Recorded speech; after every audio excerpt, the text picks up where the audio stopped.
നമസ്കാരം, economics times മലയാളത്തിലേക്ക് സ്വാഗതം. ഇന്ന് നമ്മൾ സംസാരിക്കുന്നത് വലിയ ലാഭ സ്വപ്നം കാണുന്നവർക്ക് ഏറെ പ്രിയപ്പെട്ട ഒരു വിഷയത്തെക്കുറിച്ചാണ്. അതാണ് സ്മോൾ ക്യാപ് മ്യൂച്വൽ ഫണ്ടുകൾ. ഈ 2026 തുടക്കത്തിൽ വിപണിയിൽ വലിയ മാറ്റങ്ങൾ നടക്കുമ്പോൾ ഏതെല്ലാം ഫണ്ടുകളാണ് മികച്ച പ്രകടനം കാഴ്ചവെക്കുന്നത്, എവിടെ പണം ഇട്ടാലാണ് പഠനാവശ്യത്തിനായി നമുക്ക് ഈ ഫണ്ടുകളെ നിരീക്ഷിക്കാൻ സാധിക്കുക എന്നതാണ് ഇന്നത്തെ നമ്മുടെ വിഷയം. പലർക്കും ഒരു സംശയം ഉണ്ടാകും, എന്താണ് ഈ സ്മോൾ ക്യാപ് ഫണ്ടുകൾ? ലളിതമായി പറഞ്ഞാൽ വിപണിയിലെ ചെറിയ കമ്പനികളിൽ പണം ഇടുന്ന ഫണ്ടുകളാണിവ. ഈ കമ്പനികൾ നാളെ വലിയ വളർച്ച നേടുമ്പോൾ നിങ്ങളുടെ പണവും അതിനനുസരിച്ച് കൂടും.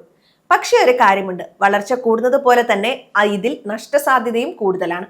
അതുകൊണ്ട് തന്നെ കുറഞ്ഞത് 7 മുതൽ 10 വർഷം വരെ കാത്തിരിക്കാൻ തയ്യാറുള്ളവർ മാത്രം ഈ വഴിക്ക് നോക്കിയാൽ മതി.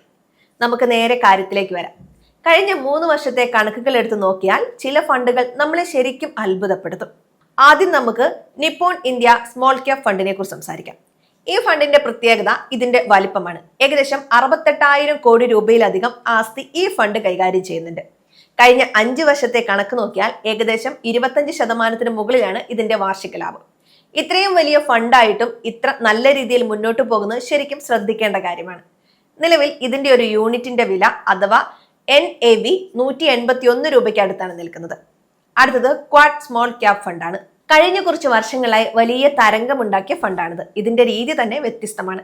കൃത്യമായ സമയത്ത് ഓഹരികൾ വാങ്ങുകയും വിൽക്കുകയും ചെയ്യുന്ന തന്ത്രമാണ് ഇവർ പയറ്റുന്നത്. 5 വർഷത്തെ റിട്ടേൺ നോക്കിയാൽ ഇത് ഏകദേശം 27% മുകളിലാണ്.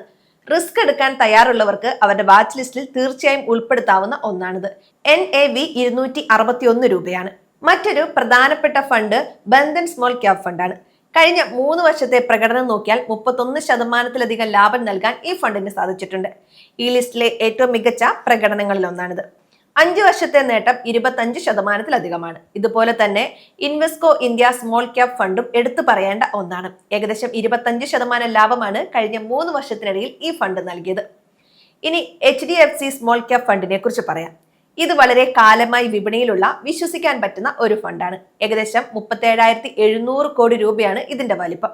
കഴിഞ്ഞ 3 വർഷത്തിനിടയിൽ 20% മുകളിൽ ലാഭം നൽകാൻ ഇവർക്കും കഴിഞ്ഞിട്ടുണ്ട്.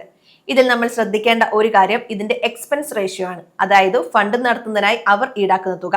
ഡയറക്ട് പ്ലാനുകളിൽ ഇത് ഏകദേശം 0.68% മാത്രമാണ്. എന്നാൽ ഒരു കാര്യം നമ്മൾ പ്രത്യേകം ഓർക്കണം, കഴിഞ്ഞ 1 വർഷത്തെ കണക്കെടുത്ത് നോക്കിയാൽ വിപണിയിൽ ചെറിയൊരു തളർച്ച കാണാൻ സാധിക്കും. പല പ്രമുഖ ഫണ്ടുകളും കഴിഞ്ഞ 1 വർഷത്തിനിടയിൽ വളരെ കുറഞ്ഞ ലാഭമോ അല്ലെങ്കിൽ ചെറിയ രീതിയിലുള്ള നഷ്ടമോ രേഖപ്പെടുത്തിയിട്ടുണ്ട്. ഉദാഹരണത്തിന് ടാറ്റ സ്മോൾ ക്യാപ് ഫണ്ട് കഴിഞ്ഞ 1 വർഷത്തിൽ ഏകദേശം 6% കുറവാണ് രേഖപ്പെടുത്തിയത്. ഇത് കാണിക്കുന്നത് സ്മോൾ ക്യാപ് ഫണ്ടുകൾ എപ്പോഴും ലാഭം മാത്രം തരുന്ന ഒന്നല്ല എന്നാണ്. അതുകൊണ്ട് നിങ്ങൾ ഈ 2026 പണം ഇടാൻ ആഗ്രഹിക്കുന്നുണ്ടെങ്കിൽ കുറച്ച് കാര്യങ്ങൾ ശ്രദ്ധിക്കണം. ആദ്യം തന്നെ നിങ്ങളുടെ കയ്യിലുള്ള എല്ലാ പണവും കൊണ്ടുപോയി സ്മോൾ ക്യാപ് ഫണ്ടുകളിൽ ഇടരുത്. പണം പലയിടങ്ങളിലായി വീതിച്ചിടുന്നതാണ് ബുദ്ധി. അതുപോലെ തന്നെ ഒറ്റയടിക്ക് വലിയ തുക ഇടുന്നതിനേക്കാൾ നല്ലത് SIP അഥവാ മാസം തോറും ചെറിയ തുകകൾ ഇടുന്നതാണ്. ഇത് വിപണിയിലെ കയറ്റിറക്കങ്ങളിൽ നിന്ന് നിങ്ങളുടെ പണത്തിനൊരു സുരക്ഷ നൽകും. സ്മോൾ ക്യാപ് ഫണ്ടുകൾ തിരഞ്ഞെടുക്കുമ്പോൾ പാസ്റ്റ് പെർഫോമൻസ് മാത്രം നോക്കിയാൽ പോരാ. ആ ഫണ്ട് മാനേജർ ആരാണ്, അദ്ദേഹം എങ്ങനെയുള്ള കമ്പനികളിലാണ് പണം ഇടുന്നത് എന്നൊക്കെ പഠിക്കണം. നിലവിൽ ഇൻഡസ്ട്രിയൽ ഫിനാൻഷ്യൽ സെക്ടറുകളിലാണ് പല സ്മോൾ ക്യാപ് ഫണ്ടുകളും കൂടുതൽ ശ്രദ്ധ കേന്ദ്രീകരിക്കുന്നത്. ചുരുക്കത്തിൽ പറഞ്ഞാൽ ദീർഘകാലത്തേക്ക് നല്ല രീതിയിൽ പണം വളർത്താൻ ആഗ്രഹിക്കുന്നവർക്ക് സ്മോൾ ക്യാപ് ഫണ്ടുകൾ ഒരു നല്ല വഴിയാണ്. പക്ഷെ ഇത് കടലിൽ മീൻ പിടിക്കുന്നത് പോലെയാണ്. ചിലപ്പോൾ വലിയ ചാകര കിട്ടും, ചിലപ്പോൾ വല കീറിപ്പോവാനും സാധ്യതയുണ്ട്. അതുകൊണ്ട് നിങ്ങളുടെ സാമ്പത്തിക സ്ഥിതിയും റിസ്ക് എടുക്കാനുള്ള കഴിവും നോക്കി മാത്രം മുന്നോട്ട് പോവുക. ഒരിക്കലും കഴിഞ്ഞ കാല പ്രകടനം ആവർത്തിക്കുമെന്ന ഗ്യാരണ്ടി ഒന്നും ഷെയർ മാർക്കറ്റ് ഇല്ല എന്ന കാര്യം പ്രത്യേകം ഓർമ്മിക്കണം. മികച്ച ഫണ്ടുകളെ കുറിച്ച് പഠിക്കാനായി Nippon India, quad Bandhan, HDFC തുടങ്ങിയ ഫണ്ടുകളുടെ പോർട്ട്ഫോളിയോ നിങ്ങൾക്ക് പരിശോധിക്കാവുന്നതാണ്. പണം ഇടുന്നതിന് മുൻപ് ഒരു സാമ്പത്തിക വിദഗ്ധനുമായി സംസാരിക്കുന്നത് എപ്പോഴും നല്ലതാണ്. ഈ വീഡിയോ നിങ്ങൾക്ക് ഉപകാരപ്പെട്ടു എന്ന് കരുതുന്നു.